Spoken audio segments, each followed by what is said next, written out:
చెప్పడం చూస్తే చాలా మంది కొత్త వాళ్ళకి ఆశ్చర్యం ఇస్తుంది.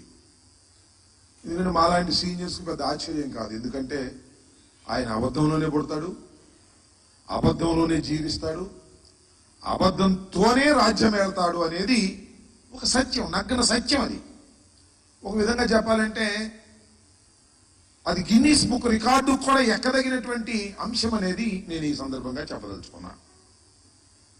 నిన్నటి వరకు అమరావతికి 15,000 కోట్ల రూపాయలు వచ్చిందని డాంబికాలు పలికారు.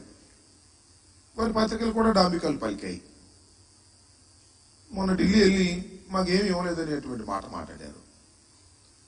15,000 గ్రాంట్ అని చెప్పారు.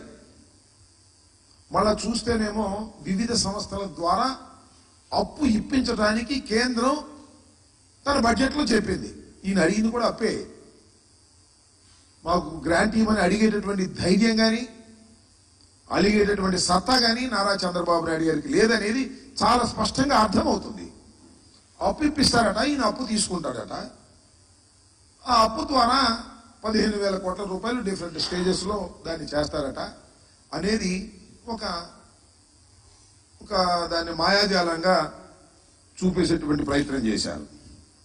దాంతోపాటు సరే ఇంకా హామీల సంగతి వస్తే నేనేం చెప్పాలి? ఇంకా ఏ మాటకు ఆ మాట ఒకటైతే ఒప్పుకోవాలి. అన్నీ మనం కాదనలేం. కానీ చంద్రబాబు నాయుడు గారు 4,000 ఇస్తానన్నాడు, అది మాత్రం ఇచ్చాడు ఒక నెల. నెక్స్ట్ మంత్ ఆ తర్వాత ఏం జరిగిందో మనం చెప్పలేం. ఇస్తాడు, కొంత దూరం పోయిన తర్వాత అనర్హులు చాలా మంది ఉన్నారు,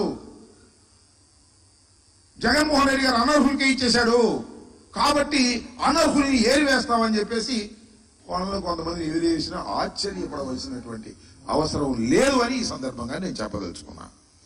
ఇంకా గ్యాస్ సిలిండర్ల పని, ఆ సూపర్ 6 పని నేనేం ప్రత్యేకంగా చెప్పాల్సిన అవసరం లేదు.